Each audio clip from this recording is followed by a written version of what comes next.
미국 증시의 분위기를 생생하게 전해드리겠습니다. 이항영의 월가이드 시간이고요. MTN 이항영 전문위원 함께하겠습니다. 어서 오세요.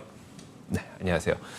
미국 시장이 메모리얼 데이로 휴장했지만 그래도 유럽 증시 열렸고요. 선물 시장 열렸고 하다 보니까 시장의 전반적인 분위기는 좀 볼 수 있었거든요. 유럽 시장 좀 괜찮더라고요. 네, 맞습니다. 유럽 주식 시장이 흔히 얘기해서 3대 지수라고 얘기합니다. 독일, 영국, 프랑스 이런 것들인데요. 이런 것들은 모두 지금 반등세를 이어가면서 소위 3대 증시가 모두 반등을 했습니다. 가장 큰 요인은 중국에서 락다운이 좀 해제되는 그런 소식이 잇따라 들리면서 이런 것들이 훈풍을 좀 불러일으켰습니다. 특히 유럽에서도 기술주 섹터가 2% 정도 올라간 것이 시장의 특징이 되겠고요. 참고적으로 올해 들어서는요, 유럽이 미국보다 상대적으로 강합니다. 유럽이 8.8% 마이너스, 물론 마이너스는 마이너스인데요. S&P 500이 마이너스 13%, 14%에 비하면 상대적으로 선방할 수 있어요. 선방하는 모습입니다. 우리나라에서도 이제 그 미국 주식에 이어서 유럽 주식을 이제 개별 주식으로 하시는 분들도 계십니다. 여러분들이 쓰시는 국내 증권사 HTS, 일부 증권사는 MTS를 통해서도 유럽 주식 직접 매매가 가능하죠. 그래서 아마 대표적으로 우리나라에서 유럽 주식 많이 사시는 분이 제가 알기로는 루비통 주식을 제일 많이 갖고 있는 걸로 알고 있습니다. 참고적으로 미국의 유럽에서 상장되어 있는 주식 중에서 가장 큰 거는 루비통입니다. 그래서 압도적인 1등까지 되고 있어요. 물론 올해는 마이너스지만 전체적으로 유럽 그리고 미국 대비는 상대적으로 덜 빠진 걸로 저는 알고 있습니다. 다만 이제 미국 주식시장에서 유럽 주식을 한 번에 사시는 방법이 또 국가별로 사는 방법이 있겠고요. 대표 지수는 FTSE 지수인데 FTSE의 유럽을 추종하는 거에 대표적인 ETF가 VGK라는 것이 있습니다. 참고적으로 한번 오늘 소개해드립니다. VGK 같은 경우는 유럽의 특성상 금융주가 제일 많이 포함되어 있고요. 그리고 헬스케어 같은 것이 많이 포함되어 있습니다. 유럽은 정통적으로 금융업종이 강하고요. 영국 같은 경우에는 가장 큰 회사가 아스트라제네카거든요. 그러니까 그런 쪽에서 상대적으로 헬스케어가 좀 상대적으로 많다라고 이해하시면 되겠습니다. 이 ETF에 속해 있는 건 네슬레라든가 ASML 그리고 앞서도 잠깐 말씀드렸던 루비통 같은 것들이 다양하게 속에 포함되어 있는 한 1,200~300개로 포함되어 있습니다. 그래서 유럽의 대표적인 대형주를 다 모았다라는 것이 바로 이 ETF가 되겠고요. 주가는 한 $60 정도 수준이니까 관심 있는 분들 한번 찾아서 매매해 보시면 좋을 것 같습니다. 알겠습니다. 국내만 하시던 분들 이제 미국도 시작하셨고 미국 하시다가 이제 유럽까지 진출하시는 국내 개인 투자자분들도 굉장히 많으니까 이 VGK 한번 유럽에 관심 갖고 계시는 분들 시장을 전체를 좀 담을 수 있는 이 종목, 이 ETF 관심 가져 보시면 좋을 것 같습니다. 자. 선물 시장이 열리다 보니까 상품 가격들은 좀 변했어요. 상품 가격과 경제 지표는 어떻게 나왔을까요? 상품 가격에서 가장 큰 관심은 역시 유가가 되겠습니다. 유가는 지금 3월 8일 이후네요. 정확히 보니까요. 3월 8일 이후 최고가를 다시 돌파하면서 $117를 돌파했기 때문에 여차 잘못하면 지난번에 기록했던 막 전쟁 직후에 기록했던 $125, $6 수준도 넘을 수 있죠. 만약 이렇게 되면 물론 일부에서는 지금 지난번에 있었던 소비자 물가 지수 그리고 개인 소비 지출에서도 뭔가 좀 피크를 친 것으로 확인되고 있고 그런 거에 기대감이 있는데 모르겠습니다. 이것이 유가가 계속 올라가면 부담이 될 수밖에 없습니다. 그래서 일부에서는 벌써 이번 달 끝이 발표될 6월 달에서는 월별로 보면 조금 다시 올라갈 수 있다는 얘기를 하는 사람이 있는데 바로 유가 때문에 그렇습니다. 참고적으로 유가가 최고치 전에 이미 미국에서 휘발유 가격은 사상 최고를 치고 있다는 것도 참고하시면 좋겠습니다. 유가가 이렇게 올라간 것은 러시아에 대한 석유 제재, 석유 수입 금지 이런 것도 있겠고 또 하나는 역시 중국이 다시 지금 경제가 돌아간다. 이런 것들이 오히려 지금 압박이 된다라고 이해하셔야 되고 말씀드렸던 미국에서 이제 막 드라이빙 시즌이 시작됐다. 유럽도 마찬가지지만요. 이런 것들이 전체적인 흐름이 되겠습니다. 금값도 좀 반등을 하면서 $1,850를 넘어섰는데 금가의 반등에서는 최근 들어서 거의 2주째 오늘도 마찬가지 약간 하향 안정세를 보이는 달러거든요. 또 달러가 조금 고점에서 또 내리니까 또 금으로 가는 수요가 분명히 있습니다. 여튼 이거는 동전의 양면이라고 일단 보셔야 되겠습니다. 또 하나는 오늘 뉴스에서도 많이 또 우크라이나 대통령도 경고의 목소리를 하고 있지 않습니까? 지금 밀이 가장 큰 건 이제 밀인데 밀 가격, 빵값입니다. 쉽게 해서 빵값이나 라면값, 피자값에 따른 밀인데 밀 가격, 밀이 지금 우크라이나가 지금 전 세계 최대의 또 곡창지대 얘기하는 거 많이 상식적으로 저도 어렸을 때 배운 기억이 있는데 지금 우크라이나 대통령에 따르면 지금 밀이 많이 있다는 거잖아요. 밀이 저장소에 있는데 지금 도대체 수출을 못해서 막혀 있고 뭐 흑해인가요? 거기서 러시아가 장악하고 있어서 그래서 난리치고 있다는 것인데 거기다가 이제 아시다시피 인도도 지금 수출 금지하고 뭐 이런 거 다 보신 거 아닙니까? 그러다 보니 밀 가격이 다시 사상최저가에 근접하는 모습을 보이고 있다는 것도 보셔야 되겠고요. 또 하나는 밀뿐만 아니라 또 하나가 대두 가격이죠. 소이빈이라는 거. 대두 가격은 지금 사상최저가에 또 바짝 다가선 모습입니다. 그만큼 지금 먹거리에 대한 우려감이 있는 거죠. 그래서 한쪽에서 인플레이션이 피크를 쳤다. 그리고 일부에서는 이제 서프라이 체인 이슈가 약간 줄어들었다는 얘기를 하고 있습니다. 그렇기 때문에 중고 자동차 가격 하락 이런 것들이 분명히 이슈가 되고 있고 기대감이 있지만 먹거리라든가 지금 기름값, 휘발유값 이런 것들에 대한 부담감이 있기 때문에 피크를 쳤다는 건 인플레이션 피크를 쳤다는 그런 상당히 논리적 근거는 있죠. 있지만 심리적으로 보통 소비자가 느끼기에는 정말 그럴지에 대해서는 약간의 의구심이 있고 저 자신도 있고 많은 분들이 느끼실 것 같아요. 미국의 전문가들하는 사람들은 피크를 쳤다고 얘기하고 있는데 저게 뭔 소리인지 이해가 안 되는 거예요. 저도 마찬가지거든요. 그러니까 그런 것들에 대한 느낌이 지금 결국 유가랑 먹거리에서 나오고 있다라고 보셔야 되겠습니다.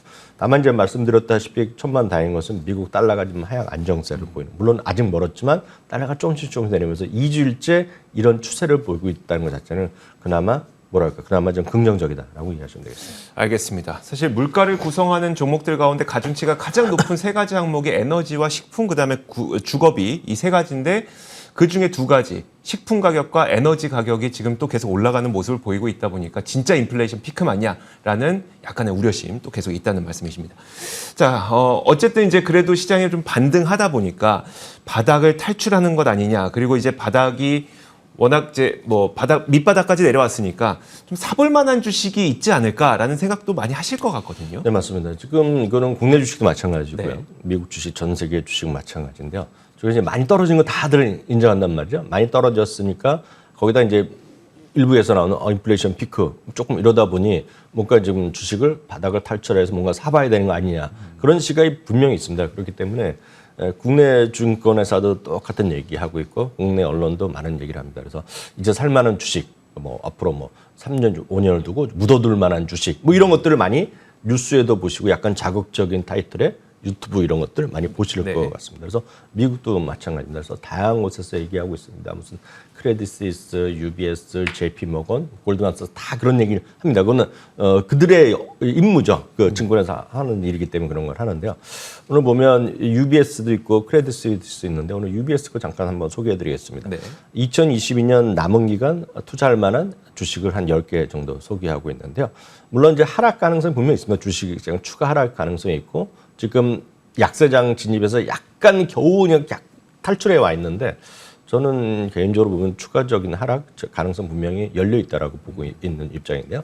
어찌됐건 이들이 어떤 증권사가 얘기할 때면 뭔가 기준을 마련하게 내립니다. 다만 이제 UBS 같은 경우에서는 컨센서스 대비 의견이 상당히 남아 긍정적인 것들. 그러니까 컨센서스라는 것은 월가의 전체적인 시각이 있는데 UBS 자기가 보기에는 자기의 시각이 좀 딴 데보다 좀 많이 좋아 보이는 걸 뽑은 겁니다. 그런 거 있겠고요. 또 특정 증권사는 펀더멘탈은 좋은데 이익 증가는 좋은데 밸류에이션은 너무나 떨어진 거. 여러 가지 각도로 찾을 수 있습니다. 어떤 경우에는 인플레이션이 우려되기 때문에 소위 가격 결정이 높은 것들 찾고 뭐 여러 가지 방법이 있는데 이 어떤 UBS는 다른 월가의 전체적인 컨센서스보다 자기네 좋게 보는 거 그런 얘기하는 거죠. 그리고 과거 리세션 시기에 상대적으로 선방했던 거 그런 것들을 하고 있고요. 또 하나는 이제 이들은 특이하게 10개라면서 섹터별로도 좀 안배하면서 종목을 이제 구성했습니다. 여기에 들어가는 것들이 여러분들 아실 만한 것들 뭐 3M 같은 것도 있겠고요. 알래스카 항공도 있겠고요. 맥도날드 항공도 있습니다. 그리고 뱅크 오브 아메리카, 그리고 마이크론 테크놀로지, 애플, 크라우드 스트라이크 이런 것들이 이 UBS 증권사가 뽑은 주식이라고 보셔야 되겠습니다. 이 중에서 몇 개만 살펴보면 처음에 알래스카 항공입니다. 지금 항공주들이 다 반등을 하는 듯 했지만 다시 또 내려와 있습니다.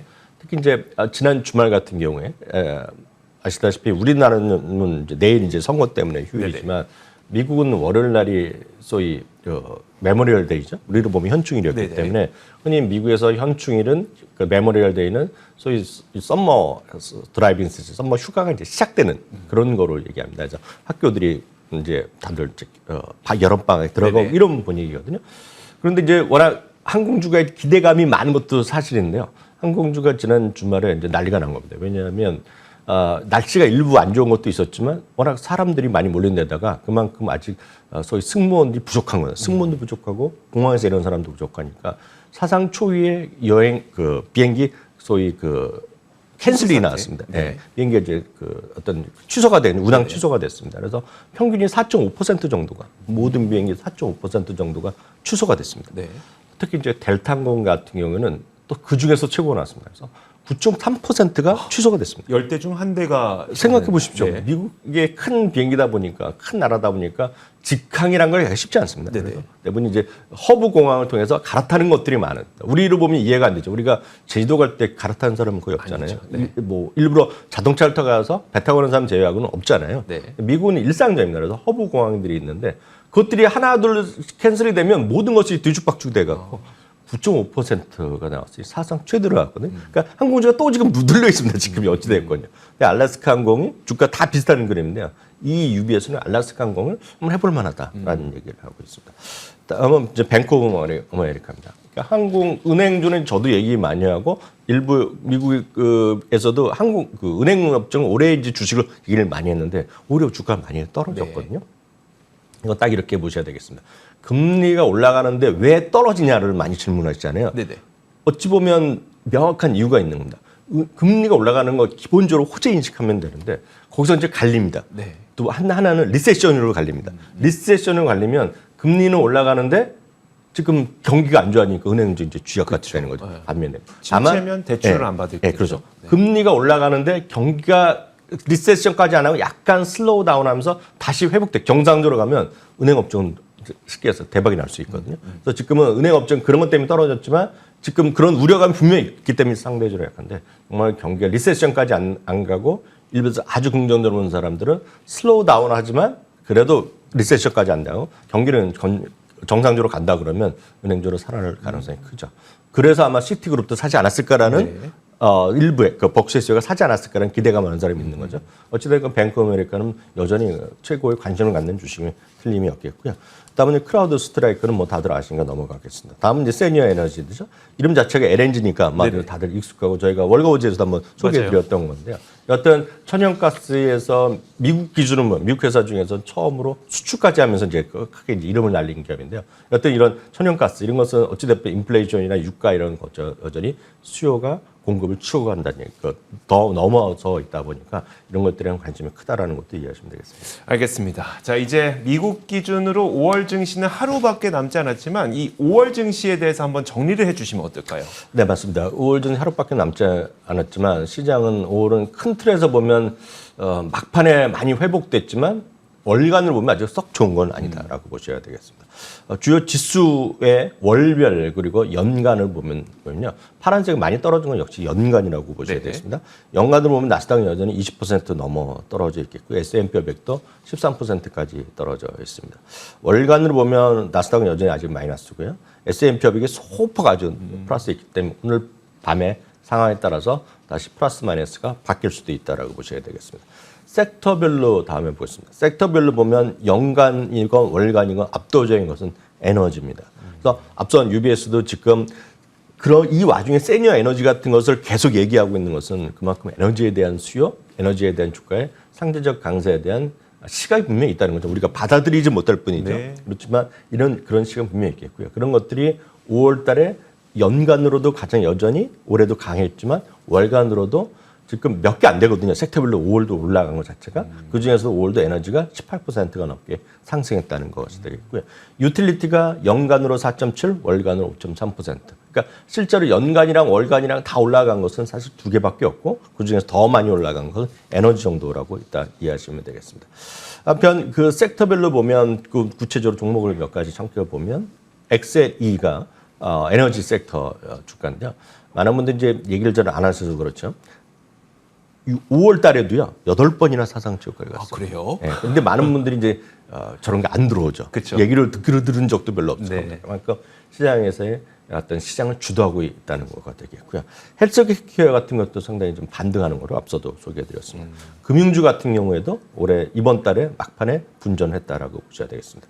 다음은 상대적으로 강했던 팩터 ETF를 보겠습니다. 네. 팩터라는 것은 어떤 특정한 섹터라기보다는 특정한 가치, 어떤 특정한 어떤 분류 방법에 의해서 하는 겁니다. 그래서 흔히 얘기해서 팩터를 중심의 ETF를 나눌 때는 가치냐 성장이냐도 있겠고요.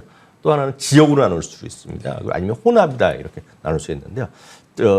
가장 강했던 것은 역시 디비던드 관련, 배당 관련된 ETF가 압도적으로 1, 2, 3, 4, 5등을 휩쓸었다라고 보셔야 되겠고요. 물론 이제 4위, 5위에는 가치주도 ETF 들어갑니다. 그래서 제일 많이 올라간 것이 다우 지수에서 만든 미국의 고배당 ETF를 추종하는 건데요. 그게 우리가 흔히 제가 자주 소개드렸던 DVI입니다. 네네. DVI가 딱 그걸 추종하는 한 100여 개 종목으로 구성되어 있는데요. 5월 달에 가장 아웃퍼포먼, 시장의 수익률이 좋았던 ETF가 되겠고요. 두 번째는 이제 S&P 500 내에서 소위 그 변동성이 적으면서도 고배당을 주는 거. 그게 이제 SPHD거든요. 인베스코 하는 게 딱 두 번째로 상대적으로 강했던 ETF가 되겠습니다. SPHD 다시 한번 확인드리겠고요. 여기 보면 네 번째가 다시 S&P 500 퓨어 순수한 가치라고 얘기하는데요. 이거는 약간 심볼을 저도 이제 처음 소개해드리는데 RPB입니다. 똑같은 이걸 정확한 이거 답은 RPB인데요. 인베스코는 순수 가치 ETF다라고 일단 이해하시면 되겠습니다. 알겠습니다. 이런 여러 가지 ETF들을 설명을 듣다 보면 이걸로 나는 어떤 식의 참고를 해야 되나라는 생각이 들거든요. 그러니까 일단 지금까지 수익률이 좋았으니까 나는 이걸 선택해야 되나 이런 식의 접근 방법이 필요한 건지 아니면 어떤 식으로 해야 되는 거예요? 제가 이런 ETF를 자주 말씀드리는 이유는 아주 명확합니다. 여러분들이 포트폴리오 투자하는 데 도움을 받으라고 말씀드린 건데요. 이 방송을 보시는 분들도 저희가 물론 만난 적은 없지만 저희가 이제 짐작컨대 대부분은 성장주의에 올인해 계신 분이거든요. 네네. 성장주를 충분히 많이 갖고 계신 분은 분산 투자할 때 지금 상태에서 새로 하실 때 S&P 500 이걸 사실 필요가 없습니다. 왜냐하면 S&P 500은 이미 성장주가 충분히 들어가 있기 때문에 S&P 500으로 하시면 안 되겠고요. 그런 분들은 가치주라든가 배당주 아니면 퀄리티 그런 ETF로 가는 것이 가장 정답입니다. 왜냐하면 아무리 이렇게 좋다고 하더라도 에너지를 사실 분은 별로 없고 네. 그리고 소위 헬스케어 주식 사실 분이 거의 없거든요. 그런 분들한테 딱 맞는 게 이런 ETF다라고 이해하시면 되겠습니다. 알겠습니다. 자, 한 가지 더 마지막으로 짧게만 들어볼 텐데 밀 가격 얘기하셨으니까 밀에 대한 이야기도 좀 준비되어 있잖아요. 네, 밀은 이제 앞서도 이제 우크라이나 대통령 얘기라고 네네. 말씀드렸는데 참고로 보면 미국 기준으로 보면은요. 밀을 이제 파종을 해요. 파종이란 말이 맞는지 모르겠어요. 파종을 해야 되는데 네네. 엊그저께 한번 통계가 났는데요. 올해요. 무슨 여러 가지 기후 문제가 있겠죠. 제가 정확히 이쪽에 전문가는 아니지만 정상 대비 49%밖에 파종이 안 되고 있다고 합니다. 반도 안 되네요. 네, 지금 이 파란색이 진한 파란색인데 이게 뭐 날씨 요인이 컸겠죠? 네.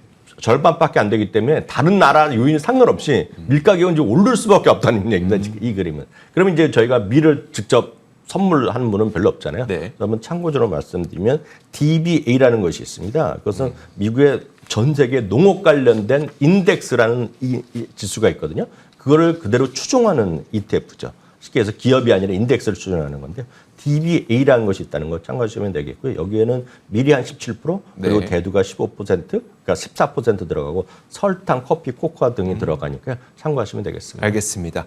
자, 이렇게 저희가 미국 주식의 분위기를 생생하게 전해드렸습니다. 이항영의 월가이드 시간이었고요. MTN 이항영 전문위원과 함께 이야기 나눠봤습니다. 고맙습니다. 자, 저희 굿모닝 글로벌도 여기서 마치겠습니다. 내일은 6월 1일 지방선거 하는 날이니까요. 선거 잘 하시고 저희는 목요일 같은 시간에 찾아오도록 하겠습니다. 오늘도 함께해 주신 여러분 고맙습니다.